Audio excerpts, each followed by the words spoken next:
आप सभी को मेरा नमस्कार। दोस्तों, आज के वीडियो में हम देखेंगे कि आरबीआई असिस्टेंट और आईबीपीएस क्लर्क और एसबीआई क्लर्क में क्या डिफरेंस होता है। यानी मेनली ये वीडियो रहेगा कंपैरेटिव एनालिसिस पे RBI assistant versus IBPS SBI clerk. दोनों दिखने में सेम प्रोफाइल लगती है, लेकिन फिर भी इन दोनों में काफ़ी सारे डिफरेंसेस है।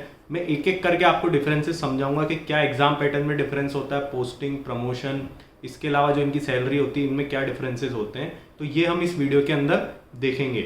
लेकिन उसके पहले मैं आपको बताना चाहूँगा कि अगर आप में से जो लोग भी अभी गवर्नमेंट जॉब्स की तैयारी कर रहे हैं और खासकर कि आईबीपीएस, एसबीआई, एफसीआई, एलआईसी, इन सब पोस्ट पे अगर आप जाना चाहते हैं, रीजनल रूरल बैंक्स जो अपने होते हैं और आरबीआई असिस्टेंट वगैरह की भी तैयारी कर रहे हैं, तो आप बैंकिंग वाला का दो इनके ऑफर्स आए अभी, एक महापैक, बैंकिंग महापैक और एक बैंकिंग महाविश्वास पैक।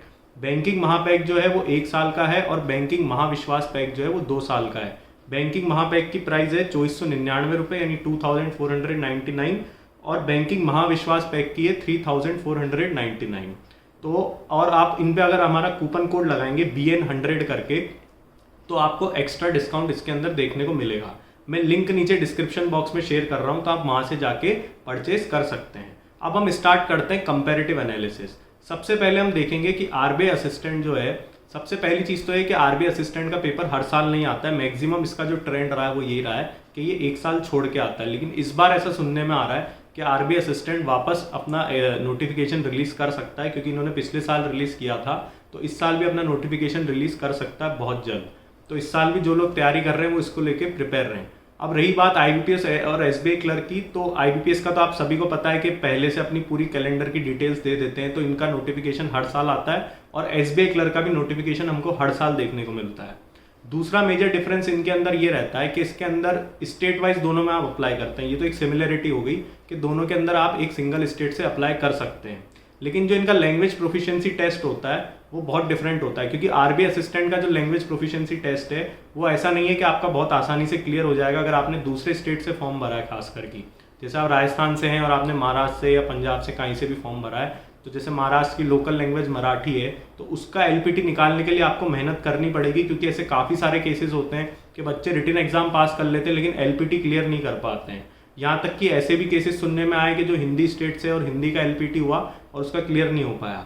दूसरी चीज़ आरबीआई के अंदर ये है कि आपकी लोकल लैंग्वेज भले ही हिंदी हो, जैसे आप राजस्थान से हैं, आपने राजस्थान से ही फॉर्म भरा है, तो भी आपको लैंग्वेज प्रोफिशिएंसी टेस्ट तो देना ही पड़ेगा।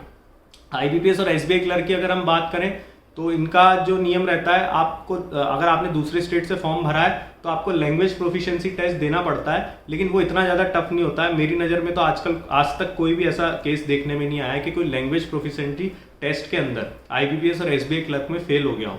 अगर वहाँ पे फेल हो भी जाते तो आपको वापस मौका मिलता है, उसमें अमूमन सब लोग क्लियर हो जाते हैं। तो ये दोनों के अंदर एक लैंग्वेज प्रोफिशिएंसी टेस्ट का काफ़ी बड़ा डिफरेंस होता है। अब रहा सवाल एग्जाम पैटर्न का, तो एग्जाम पैटर्न के अंदर क्या होता है कि एग्जाम पैटर्न जो इनका रहता है वो लगभग सेम रहता है। केवल मेंस के अंदर आरबीआई असिस्टेंट के अंदर एडिशनल तौर पे कंप्यूटर नॉलेज का पेपर आता है। उसके टोटल 40 क्वेश्चन आते हैं 40 मार्क्स के।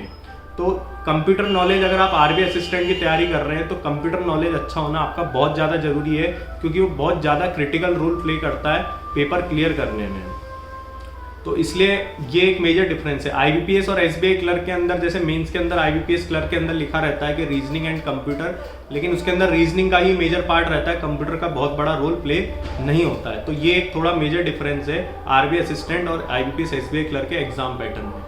इसके अलावा अगर हम देखें तो आरबीआई के अंदर अगर आपकी जॉब लगती है तो आपको 5 डे वीक मिलेगा, लेकिन आईबीपीएस एसबीआई के अंदर अभी तक 5 डे वीक नहीं हुआ है, तो वहाँ पे आपका सेकंड और फोर्थ सैटरडे ऑफ रहता है। लेकिन आरबीआई असिस्टेंट के अंदर आपको 5 डे वीक रहेगा, आपका सैटरडे और संडे आपको पूरी तरीके से ऑफ रहेगा।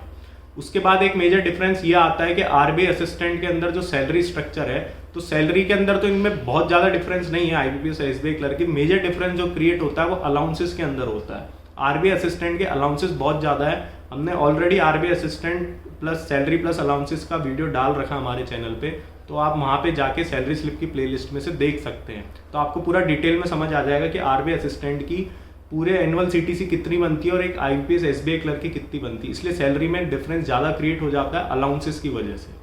इसके बाद अगर हम देखें कि इनकी पोस्टिंग पॉलिसी क्या रहती है, तो पोस्टिंग आरबीआई के अंदर तो आपको पता ही है कि आपका रूरल पोस्टिंग के जो चांसेस है वो बिल्कुल खत्म हो जाते हैं। आरबीआई असिस्टेंट को रूरल पोस्टिंग नहीं मिलती है क्योंकि रूरल में इनके ऑफिसेज रहते ही नहीं है। मेनली ऑफिसेज इनकी बड़ी बड़ी सिटीज़ में रहते हैं। जैसे स्टेट में भी आप कहीं राजस्थान से फॉर्म भरेंगे तो जयपुर, जोधपुर ऐसी सिटीज़ के अंदर ही आपकी पोस्टिंग रहेगी। लेकिन आईबीपीएस और एसबीआई क्लर्क के अंदर इनिशियल बहुत ज़्यादा चांसेस होते हैं कि आपको रूरल पोस्टिंग मिले। खास करके अगर आप मेल कैंडिडेट हैं तो पूरा चांस है कि आपको रूरल पोस्टिंग मिलेगी। काफ़ी सारे बच्चों का इस बार भी जब आईबीपीएस क्लर्क का रिजल्ट आया और अभी ज्वाइनिंग आने लगी है बैंक्स में, तो अभी कल ही मेरे पास एक बच्चे का टेलीग्राम पे मैसेज आया था कि सर हमें 600 किलोमीटर दूर जो है पोस्टिंग मिली है। उसने एक बैंक ज्वाइन किया, मैं नाम तो नहीं लूँगा, उसने 600 किलोमीटर दूर उसको घर से पोस्टिंग मिली। अब सेम स्टेट में 600 किलोमीटर दूर होना मतलब एक तरह से आपका स्टेट ही बदल जाना है, और उसमें भी उसको रूरल पोस्टिंग मिली है। तो ये एक मेजर डिफरेंस है रूरल पोस्टिंग का। बाकी आप जिस स्टेट से अप्लाई करेंगे आपको वहीं पोस्टिंग मिलेगी, ये दोनों में सिमिलरिटी है। इसके अलावा आप बात करें एक और डिफरेंस की, तो वो होती है पब्लिक डीलिंग की। आरबीआई असिस्टेंट को पब्लिक डीलिंग ना के बराबर करनी पड़ती है, जबकि आईबीपीएस और एसबीआई क्लर्क का कोर काम ही पब्लिक डीलिंग का होता है। अनटिल अगर आपको कोई एडमिन ऑफिस में अगर पोस्टिंग मिले तो बात अलग है, जिसके चांसेस बहुत कम रहते हैं, क्योंकि 95-99% चांसेस यही है कि आपको कोर ब्रांच में पोस्टिंग मिलेगी और वहाँ पे पब्लिक डीलिंग काफ़ी रहती है। तो ये पब्लिक डीलिंग से आप बच सकते हैं अगर आप आरबीआई असिस्टेंट में जॉब करते हैं।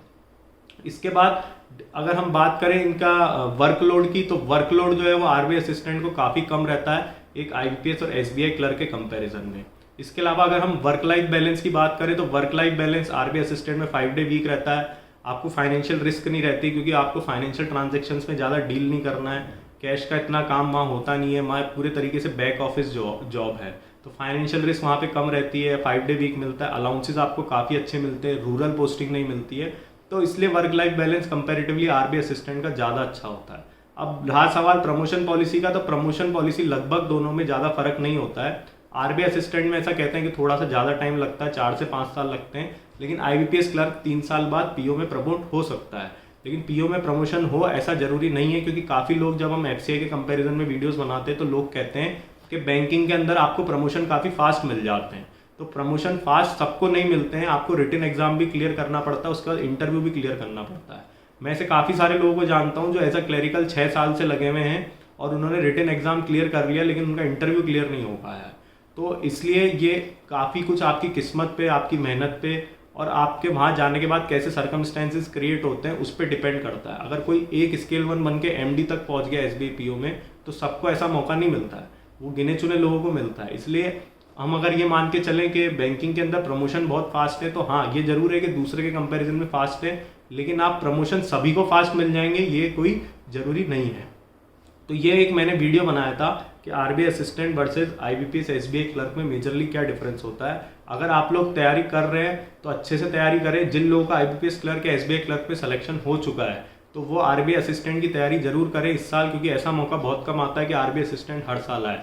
और जिनका सिलेक्शन नहीं हो पाया है तो वो निराश ना हो, आरबीआई असिस्टेंट की तैयारी पे और ज़्यादा जोर दे। पेपर पैटर्न दोनों का लगभग सेम रहता है, बस मेनली डिफरेंस ये रहता है कि आरबीआई असिस्टेंट का पेपर जो है उसमें आपको थोड़ी स्पीड का ज़्यादा वो चीज़ चाहिए, आपकी स्पीड थोड़ी तेज़ होनी चाहिए। तो जितना ज़्यादा प्रैक्टिस करते जाएंगे उतना ज़्यादा आपके अंदर इंप्रूवमेंट आता जाएगा। तो दोस्तों कैसा लगा आपको हमारा वीडियो? अगर इस तरह के कंपैरेटिव एनालिसिस के वीडियोस और चाहते हैं तो नीचे कमेंट बॉक्स में टाइप करें और हमारी चैनल को लाइक शेयर सब्सक्राइब करें। आप लोग का बहुत बहुत धन्यवाद।